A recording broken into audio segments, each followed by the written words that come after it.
अस्सलामु अलैकुम नहमदुहु नुसल्ली अला रसूलिहिल करीम अम्मा बाद सब साहिबीन 3 मरतबा दुरूद शरीफ दरबार मुक़द्दस सरकार दो आलम सल्लल्लाहु अलैहि वसल्लम में गुज़रानी। अल्लाहुम्मा सल्ली अला सय्यिदना मौलाना मुहम्मद व अला आलि सय्यिदना मौलाना मुहम्मद बिअदद मन सल्ला व सम व सल्ली अला सय्यिदना मौलाना मुहम्मद व अला आलि सय्यिदना मौलाना मुहम्मद बिअदद मन क़ादा व क़ाम। अल्लाहुम्मा सल्ली अला सय्यिदना मौलाना मुहम्मद व अला आलि सय्यिदना मौलाना मुहम्मद कुल्लमा ज़करहु ज़ाकिरून कुल्लमा गफ़ला अन ज़िक्रिही गाफ़िलून व सल्लिम तस्लीमन कसीरन कसीरा।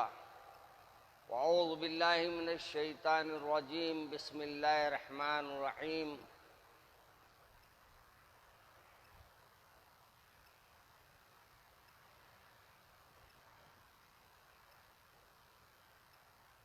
या अय्युहल्लज़ीना आमनु तक़ुल्लाह हक़्क़ तुक़ाती।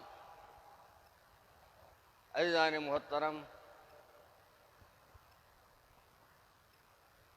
डराने वाले डरा रहे हैं, डरने वाले डर रहे हैं। मौजूदा हालात वायरस की शक्ल में हर तरफ फैले हुए हैं और आपको और मुझे बार बार वार्निंग दे रहे हैं और ये बता रहे हैं कि देखो अभी अल्लाह का हुक्म आया है मगर तुम्हारे लिए नहीं आया है। अल्लाह का हुक्म आया है कि इस बीमारी से आदमी को बिछोने पे लिटा दूं, इस बीमारी से तुम्हारे को अल्लाह से मिला दूं, लेकिन अभी तुम्हारे को अल्लाह ने कुछ तौबा का वक्त दिया है, कुछ अपने तरफ रुजू होने का वक्त दिया है, अपने अच्छे आमाल करने का तुमको वक्त दिया है, अपने आप को सुधारने का कुछ वक्त दिया गया है। अब ये वक्तों को हमने किस कदर से किस नजर से देखा उसका भी जरा जायजा ले लीजिए। ये नहीं कह सकते कोई कि मलकुल मौत हमारे पास अभी नहीं आएंगे, कोई नहीं कह सकता। अब जब हमको मलकुल मौत आ रहे हैं और आने के करीब है, किसके पास आएंगे किसी को इत्तला नहीं है, वहां आपको और मुझे ये चाहिए कि अपने पूरे तरीके से अपने आप को अल्लाह के तरफ ले जाने के लिए तैयार हो जाए, पूरे के पूरे अपने आप को रुजू इल्लल्लाह करे। क्यों? इस बात से कि अब हमारी मौत का और जिंदगी का कोई भरोसा नहीं है। जब जिंदगी और मौत का भरोसा नहीं है तो जिंदगी देने वाले को इतना तो अपने तरफ कर लीजिए या मना लीजिए कि उसकी इताअत में अपने को लगाकर ये बता दीजिए कि ऐ मेरे परवरदिगार, तूने मुझे जितनी जिंदगी दी थी मैंने अपने वक्त को तेरे लिए लगाया है, तेरे काम के लिए लगाया है, तेरी रजामंदी के लिए लगाया है, तेरी खुशनुदी के लिए लगाया है। शायद हमारे पे अल्लाह का करम हो जाए, हमारे पे अल्लाह तबारक व तआला अपना फजल फरमा ले। मेरे अजीज दोस्तों और बुजुर्गों, आपको और मुझे मौत से डरना नहीं है। मौत उसकी तो हर एक को आएगी, लेकिन मौत के बाद की जो जिंदगी है वो जिंदगी का भी जायजा ले लेना है कि मेरी ये जिंदगी कैसी गुजर रही है। क्या मैं अल्लाह की फरमाबरदारी में जिंदगी कर रहा हूँ? क्या मैं अल्लाह की इताअत में जिंदगी कर रहा हूँ?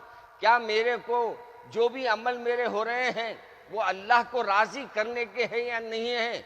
हमारे पास वो चीजों को नहीं देखा जा रहा है। हम तो वही अपनी रफ्तार बेढंगी जो पहले थी सो अब भी है, जो हम पहले थे। आज 8 महीने में हमारी कितनी दुनिया बदल गई देख रहे हैं आप। लॉकडाउन, क्या लॉकडाउन, घरों में रहो। मौलाना मेरे कारोबार, नमाज को नहीं जाता था मैं, बिजनेस छोड़ता था मैं, नमाज छोड़ देता था। अल्लाह ने कहा अच्छा तेरे को अपने कारोबार पे इतना नाज है, जा आज मैं तेरे कारोबार बंद कर दे रहा हूं। क्या कर लेता कर ले। क्या कर लिया आप? कुछ नहीं कर सके। चलिए कारोबार खोल दिए आप, अब क्या हुआ? आ रही गिरा का नहीं। वजह अल्लाह ने फरमाया रज़्ज़ाक़ मैं हूं, तू दुकान को समझ गया था। रिस्क देने वाला मैं हूं। अगर मैं देना चाहूंगा तो मिट्टी में से तेरे को दाने उठा के देता हूं, और जब मैं चाहूंगा तो वो दानों में जो दाने मैंने पैदा किए उसी में कीड़े डाल देता हूं ताकि तू खा ना पाए। मेरे अजीज दोस्तों, डरो, उस दिन से डरो जिस दिन आपके पूरे घर वाले, आपके पूरे खराबतदार, आपके पूरे रिश्तेदार, आपके पूरे अजीज, आपके बड़े चाहने वाले आपको हाथ लगाने डरेंगे, आपको खबर में उतारने डरेंगे, आप बीमार है तो दवाखाने में आने डरेंगे। बताओ, अल्लाह ने आपको सेहत और तंदुरुस्ती दी तो आप अल्लाह का शुक्र अदा करना चाहिए या नहीं चाहिए? कितने लोग हैं दिन में जो अल्लाह का शुक्र अदा करते हैं? उठने में आ गया, एकदम उठ जा रहे हैं आप, अल्हम्दुलिल्लाह बोलो। कितने लोग हैं, कितने सहारे लेके उठते, आप झट बोल के उठ जा रहे। नींद में है, नींद नहीं आ रही, इधर से लात उधर, उधर से लात इधर मार रही, नींद नहीं आ रही। यहां अल्लाह का शुक्र अदा करो। खा लिए के बाद हजम नहीं हो रहा, टहल रही, दवाएं खा रही, पक रही। अल्लाह ने आपको उससे बचाया। आपको अगर नेमतें गिनाना शुरू करूं तो आप उंगलियां, आपके जितने आप गिनते हैं निशानों पर, वो निशानियां खत्म हो जाएंगी, मगर आपका अल्लाह का शुक्र खत्म नहीं होगा। ऐसे मौके पे आपको और मुझे अल्लाह को राजी करने की तरफ रुजू होना चाहिए, तौबा और इस्तग़फ़ार की तरफ रुजू होना चाहिए, अल्लाह के डर को अपने दिलों में पैदा करना चाहिए। याद रखिए मेरे अजीज दोस्तों और बुजुर्गों, मौजूदा हालात ना हमारे मिजाजों के लिहाज से अच्छे हैं और ना हालात सियासी तौर पर अच्छे हैं, और हमारे को कहीं ना कहीं किसी ना किसी उन्वान पर आज भी हमारे हुकूमतें परेशान की हुई है, मसाइब में डाल रहे हैं, परेशानियां हमारे सामने खड़ी कर रहे हैं, और हमारे को ये देख रहे हैं कि मुसलमान किस ताकत में है, क्या मुसलमान कर सकता है। अरे मुसलमान वो कर सकता है जो तुम जिंदगी भर नहीं कर सकते। मुसलमान के पास एक हथियार है जो किसी दुनिया के किसी मजहब वालों के पास नहीं है, और वो हथियार क्या है?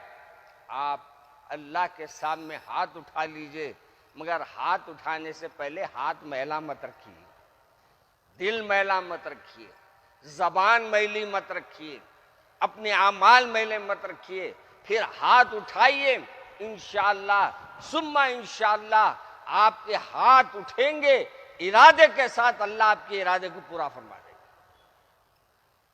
एक साहब ने मुझसे गुज़िश्ता पूछा कि हज़रत ये तो बताइए कि आप नेकियां फरिश्ते कैसा लिख देते हैं और गुनाह क्या क्या होता है। मैंने कहा कि भाई, फरिश्ते नेकियां जो लिखते हैं वो इरादे के साथ लिख देते हैं। मिसाल के तौर पे मैं ये इरादा कर लूं कि मैं फुला साहब की मिजाज पुरसी के लिए जाऊंगा, ये इरादा कर लिया, मैं गया नहीं, मगर हमारे फरिश्तों में जो आपके दाएं और बाएं हैं, वो फरिश्ते फौरी वो नेकी को नोट कर लेते हैं, और वो नेकी को नोट कर लेके रख लेते हैं। आप करें तो अजर ज्यादा, आप नहीं करें तो इरादे का अजर बराबर अल्लाह अता फरमाएगा। और वो गुनाह का मामला भी है। अब गुनाह के बारे में भी मैंने बताया उनको, मैंने कहा गुनाह के बारे में सुनिए, आप इरादा कर लिया मैं यहां से जाके सेकंड शो देखूंगा, इरादा करे इन्हों लिखने जाते लेफ्ट हैंड वाले, अब इन्हों फिल्म देखने, हाँ इन्हों बोलते क्या मियाँ अभी कहीं को लिख रहे, अभी उन्हें कुछ करा क्या बेचारा, अभी इरादा करा उन्हें, रुका देता फरिश्तों को रुका देते लिखने वालों को, फिर इन्हों निकल जाते टाकिस के तरफ जा रहे, उन्हें लिखना शुरू करता हूं, टाकिस में गए क्या उन्होंने, अल्लाह मियाँ कितना कर्म करा देखो अपने बंदे पे, अच्छा बाद में क्या करना, अभी नहीं लिखना ठहरो, आप जाके टाकिस में बैठ गए, उन्हें लिखता आप टाकिस में बैठ गए उन्हें, फिर सीधे हाथ का फरिश्ता फरमाते, सीधे हाथ के फरिश्ते ने कहा अभी फिल्म शुरू हुआ जो वो देख रहा, अभी क्यों लिखा नाम, अभी मत लिखो नाम, अगर वो फिल्म देखा तो फिर नाम लिखो। जब बंदा वहां से अगर उठ के चले जाता तो सीधे हाथ का फरिश्ता कहता है कि देखो मैंने अपने बंदे के बारे में अल्लाह के ने कहा था कि वो फिल्म को तो आया है मगर फिल्म नहीं देखेगा, अल्लाह इसका सवाब उसको 2 गुना अता फरमाएगा, और अगर फर्ज कीजिए फिल्म देख लेगा तो फिर सीधे हाथ का फरिश्ता मायूसी के साथ खामोश हो जाएगा। अब ये बाएं हाथ के फरिश्ते साहब उसमें लिखेंगे कि हमारे मोहतरम फुला सेकंड शो देखने के वास्ते फर्स्ट क्लास का टिकट लेकर आके बैठ गए। कितना अल्लाह का फजल है, सीधे हाथ का फरिश्ता आपका नेकी के इरादे के साथ आपके साथ हो गया, और बाएं हाथ के फरिश्ते को उस वक्त तक लिखने का हुक्म नहीं है जब तक कि वो गुनाह ना कर बैठे, वो अमल ना कर बैठे जिसको अल्लाह ने मना किया है। अल्लाह ने अपने बंदों पे बड़ा रहम किया, हम अल्लाह के तरफ रुजू नहीं होते। अगर आप सिर्फ ये एक बात को सोच लीजिए, 100 बार आपके अमल में ऐसे होते होंगे जो गुनाह आपके होते होंगे, मगर ये फरिश्ता लिखने के वास्ते जाता होगा, ये फरिश्ता आपका लिखाने के वास्ते रोक देता है, मगर कब तक रोकेगा, आप अमल नहीं बदलेंगे तो लाजमी है ये सीधे हाथ के फरिश्ते भी बोलेंगे भाई उसके हवाले कर दो। मेरे अजीज दोस्तों, अल्लाह तबारक व तआला का बड़ा करम है हमारे पे कि हमारे को अल्लाह ने हर मुकाम पर इज्जत दिया है। अब ये अलग बात है कि अपन खुद अपने हाथों से इज्जत खोले रहे और अपने हाथों से हम अपने मुकाम को खोले रहे हैं। आज हमारा सबसे बड़ा अलमिया ये है कि आज हम अपने आप को पहचाने नहीं कि हम किसकी उम्मत में से। आज हम हुसैन का नाम लेते हैं, आज हम हजरत हसन का नाम लेते हैं, आज हम बड़े बड़े सहाबा किराम का नाम लेते हैं। क्या कभी उनका एक सफा पढ़ा आपने? जिंदगी का एक सफा आपने देखा?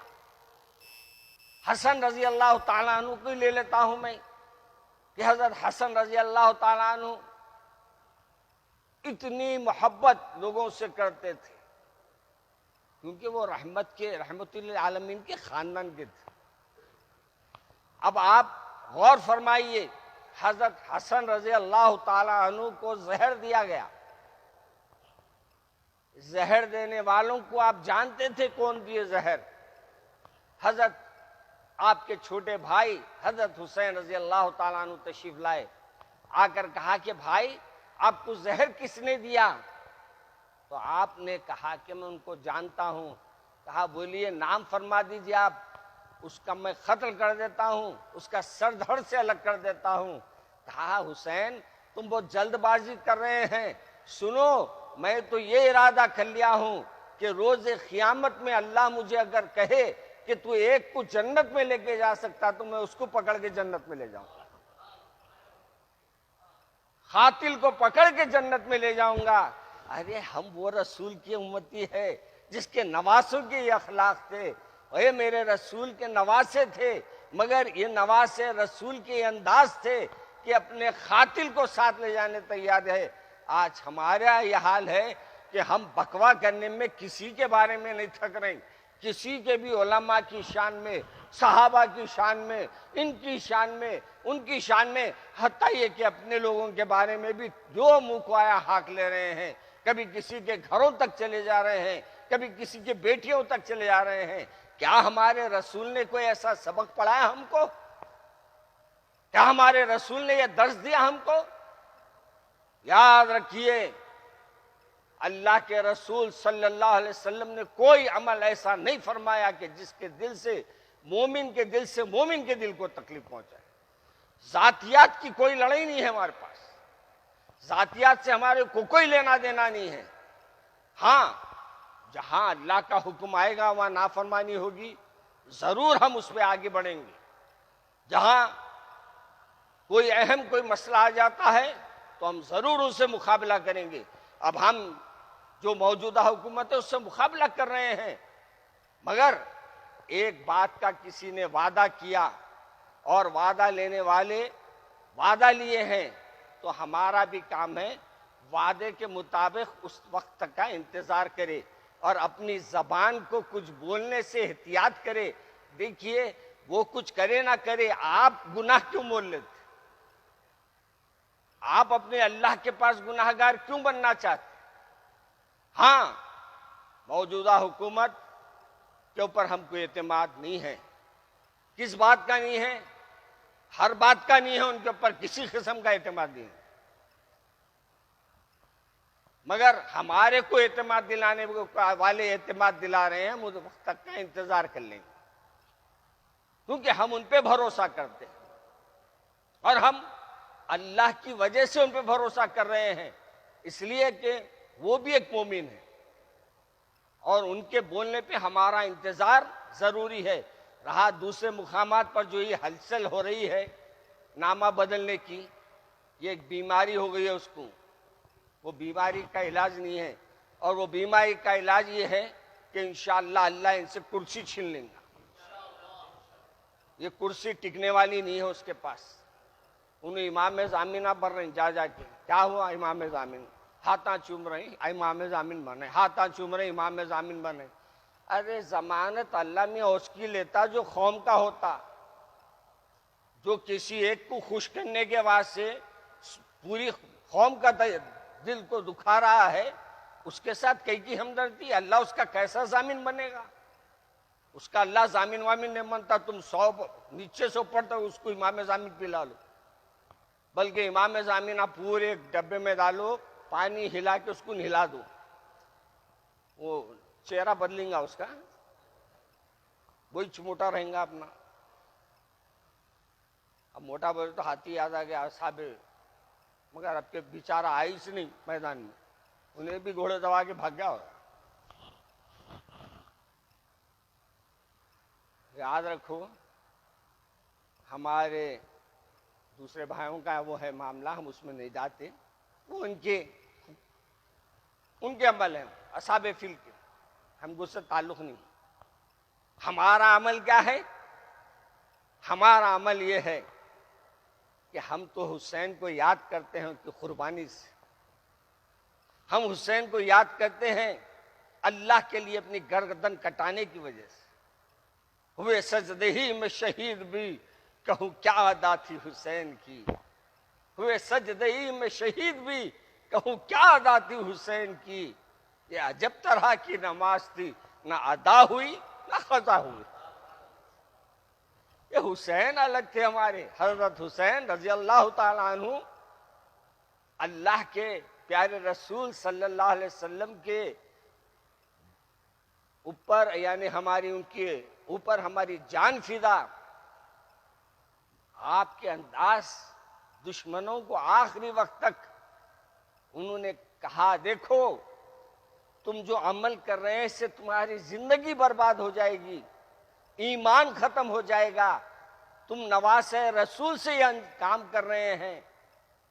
समझे नहीं, ना समझे थे। बहुत लोगों को समझ बाद में आती, उसमें वो लोग थे, और बाद लोग अभी तक भी ना समझ है, क्या कर सकते उसको। हमको अमल अच्छे करना चाहिए, और हम ये यूनिवर्सिटीज के नाम बदलने पर, ये हुकूमत की पॉलिसियों पर हम इत्तेफाक करते नहीं करते? तो हाथ उठा के बताओ कितने लोग आना इत्तेफाक नहीं करते, बताओ जरा। अरे अच्छे उड़ा हुआ था सब जने, इधर वाले जरा सो रहे हैं क्या? क्या उनको ख्वाब में आ गए क्या इमाम जामिन लेके? उन्होंने हाँ, उठा के बता दो ये हुकूमत को अगर तू ये पॉलिसियों को नहीं बदलेगी तो तेरे को बदल देंगे इंशाअल्लाह, और तेरे तख्त को अल्लाह ऐसे जलील करेगा कि तू सूरत बताने के काबिल न रहेगा। तू ये समझता मुसलमानों की दिलाजारी करने वालों को तू ही हिम्मत अफजाई करेगा? याद रखो, जो जो मुसलमानों के साथ नाइंसाफी किए उनको कुत्तों की शक्ल में अखला में अब कुत्ते उनके गोश्त को कुत्ते तक खाना गवारा नहीं करे। मेरे अजीज दोस्तों और बुजुर्गों, हमारे को अभी भी अपने आप को पहचानना है। याद रखो, ये सब कहीं क्यों हो रहा? हम अपने अल्लाह को राजी नहीं कर पा रहे। आज से तय करो हर घर में कि नमाज की हम बच्चों से लेके बड़ों तक पाबंदी कराएंगे इंशाअल्लाह। इंशाअल्लाह बोलो सब, और खुद भी पाबंदी करेंगे।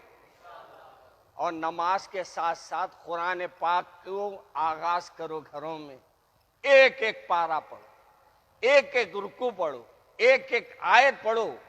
आजकल बच्चे जवान होकर मौलाना हम पे दीदे बता रहे हैं, इस बात से बता रहे हैं अल्लाह का और रसूल का हुक्म उनको मालूम ही नहीं, माँ बाप का एहतराम क्या है।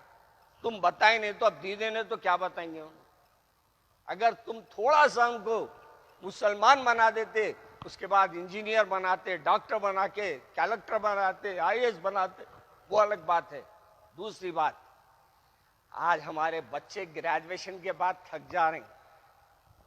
अब हमारे बच्चों से हम उम्मीद रखते हैं, नौजवानों से, अब आपको वकालत करने के लिए आगे बढ़ना है, खींचने के लिए नहीं, लोगों का खून चूसने के लिए नहीं, बल्कि आज हमारे कोई भी मामले को हम अदालत में ले जाते हैं तो वापस इस बात से आता है कि आज जितने वकाला है वो 50% ऐसे जो दीन से वाकिफ नहीं। यही वजह है कि आज हमारे केस अदालतों में जाते और दूसरे एक्ट के तहत हमारे मसले हल करते। मोहम्मद अल्लाह के तहत वो मसाइल को हल नहीं किया जाता। क्यों? वह मोहम्मद अल्लाह को बोलने वाला कोई नहीं। मोहम्मद अल्लाह को अच्छा संभालने वाले भी है, वैसे उन्होंने नोटा लिए के बाद मोहम्मद अल्लाह को भूल जाते। अल्लाह हिफाजत फरमाए ऐसे लोगों से। मेरे अजीज दोस्तों, रुजू इल्लाह हो जाइए, तौबा कीजिए, इस्तग़फ़ार कीजिए और अल्लाह को मनाइए और अल्लाह को राज़ी कीजिए। यहाँ से लेके वहाँ तक सब हमारे दुश्मन है, कोई हमारे खैर खा नहीं है, मगर हमको अल्लाह से अपने रिश्तों को मजबूत करना है। और रातों में उठ के दुआ करो कि अल्लाह जो आज हमारे को नीचा करना चाह रहे हैं उनको नीचा कर दे। बोले यार आमीन तो बोले यार, यहाँ भी बोलना पड़ा मेरे को, दस्तरखान पे बोलना पड़ता है, रोट प्लेट पलटा के बोला अभी भी नहीं छोड़ेंगे माशाल्लाह। वो वायरस भी शर्मा रहा हूँ इनके पास आने से। मुर्गियों के मुर्गियां अंदर डाल ले रहा है, इसको बोल रहा वायरस बोल रहा हूँ ये क्या है। आखिरी की तैयारी करो, वो तो अपनी तैयारी में लगा हुआ है। कम खाओ, हमारे बुजुर्गों की खास खूबी थी, कम खाओ, कम बोलो, कम सो। 3 थे, कम सोना, कम बोलना, कम खाना, तो अल्लाह वाले बनते। खूब सो रही, खूब खा रही और खूब बोल रही, जहां ठहरे किसके ऊपर भी। तब से आजकल सहाबा भी लोगों को मिल गए हैं। अल्लाह हमारी हिफाजत करे कौम की।